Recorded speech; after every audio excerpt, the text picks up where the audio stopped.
Hello everyone, welcome back to my new blog. তো আজকে চলে যাচ্ছি একটা স্পেশাল মানুষের বাড়িতে।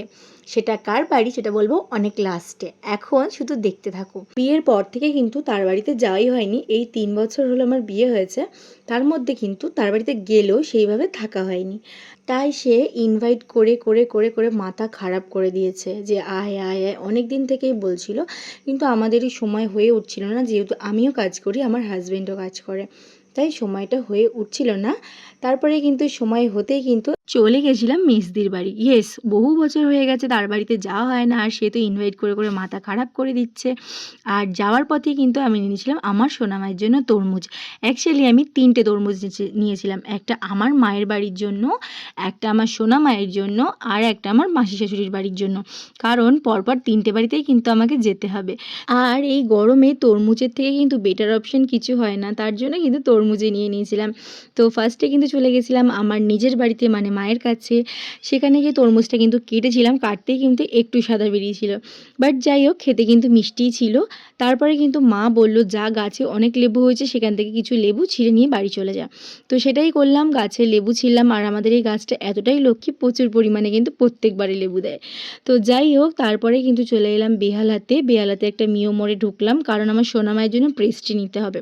ও কিন্তু এইসব খেতে বেশ ভালোবাসে, আর তার জন্য কিন্তু সেটা নেওয়া। আর এর আগের দিন কিন্তু আমার সোনামায়ের জন্য আমার বর অনলাইন থেকে কিন্তু মাজা অর্ডার করে রেখে দিয়েছিল, কারণ ও এইসব খেতে ভীষণ ভালোবাসে। আর ওর বাড়িতে যাচ্ছি, ওর জন্য এইটুকু নেবো না তা কি করে হয়, তাই কিন্তু সব নিয়ে নিয়েছিলাম। আর ও কিন্তু আমার বরকে ভীষণ পরিমাণে ভয় পায়, আমার বরকে দেখে কিন্তু ওর মায়ের কাছে চলে গেছিলো। তো আমিও ভেতরে গিয়ে দেখলাম সবাই একদম রান্নাবান্না জোরদার লাগিয়েছে, মানে এখানে কাটাকুটি রান্নাবান্না, মানে বর বউ দুজনে মিলে রান্না করতে শুরু করে দিয়েছে। যাই হোক, যেতে না যেতেই কিন্তু দিয়ে দিল ডিম টোস্ট করে রেখেছিল। তো ওটাই কিন্তু খেলাম আমরা সবাই মিলে। আর আমার সোনামায়ের জন্য আমি যা যা নিয়ে গেছিলাম সবটাই কিন্তু বার করে দিয়েছি ওকে, কিন্তু ও কিছুই খায়নি সেরকম, শুধু একটা পেস্ট্রিই খেয়েছিল তখনের জন্য।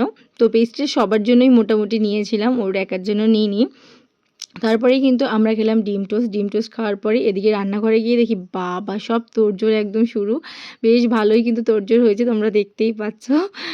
তো এরপর শেষমেশ কিন্তু রান্না কমপ্লিট হয়। আর কি কি রান্না করেছিল সেটা তো তোমাদের সাথে অবশ্যই শেয়ার করব, কারণ আমার তোমাদের সাথে এগুলো শেয়ার করতে কিন্তু ভীষণই ভালো লাগে। আয়োজন দেখে বুঝতেই পারছো বহু কিছুই রান্না হয়েছে। তো ফার্স্টেই দেখো ভাত ছিল, ভাতের সঙ্গে ছিল বেগুন ভাজা। বেগুন ভাজা দিয়ে কিন্তু ভাত খেতে বেশ ভালো লাগে।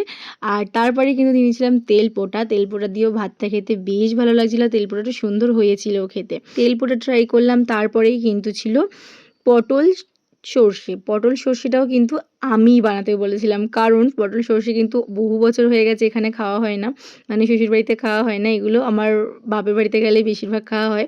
তো সেটাই বলেছিলাম দিদিকে করতে, সেটা করেছিল।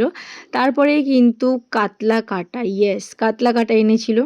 তো ভেটকি মাছের মতনও কিন্তু কাতলা কাটা খেতে বেশ ভালো লাগে। তারপরে কিন্তু ছিল চিংড়ি মাছের ঝাল। এখনও আমার এডিট করতে করতে জিভে জল চলে আসছে, মানে ভাবছি যদি আবার যদি এই খাবারগুলো আমি পেতাম, উফ। তো তারপরে কিন্তু ছিল চিকেন বেশি নিইনি, কারণ আমার চিকেনটা খুব ফেভারেট নয়, এক পিসই নিয়েছিলাম। তার সঙ্গে ছিল স্যালাড। তারপরে খাওয়া দাওয়া শেষে একটু ঘুমিয়ে নিলাম, একটু মজাও করছিলাম সবাই মিলে, কারণ অনেক দিন পর দেখা হয়েছে দিদির সঙ্গে, তো একটু হাসি আনন্দ তো করতেই হয়, তো সেটাই করছিলাম। তারপরে কিন্তু বিকেলবেলা ঘুম ভেঙে গেল, ঘুম ভাঙতেই কিন্তু এরকম আম রেখে দিয়েছিল দিদি ঘরে, তো সেটা আমি আর আমার সোনামা খাচ্ছিলাম। তারপরে কিন্তু ছিল চা, তার সঙ্গে গরম গরম সিঙ্গারা, আর ছিল বিস্কুট। এটা খাওয়া কমপ্লিট করার পরে কিন্তু বেরিয়ে যাই, কারণ এখন যেতে হবে মাসি শাশুড়ির বাড়ি। আর আমার সোনামা কিন্তু একটু বাইক চড়ে বলে ওর মেশোর পেছনে উঠে পড়েছে, তো ওকে সামনেই কিন্তু আমি ছেড়ে দিয়েছিলাম, ওকে নিয়ে আমি চলে যাইনি। তো যাই হোক, এই হচ্ছে আমার ব্লগ। তো কেমন লাগলো অবশ্যই জানিও, আর ভালো লাগলে অবশ্যই লাইক কমেন্ট শেয়ার করতে তো ভুলো না। সো টাটা, সবাইকে দেখা হচ্ছে নেক্সট ভিডিওতে, ততক্ষণের জন্য ভালো থেকো, সুস্থ থেকো। So tata.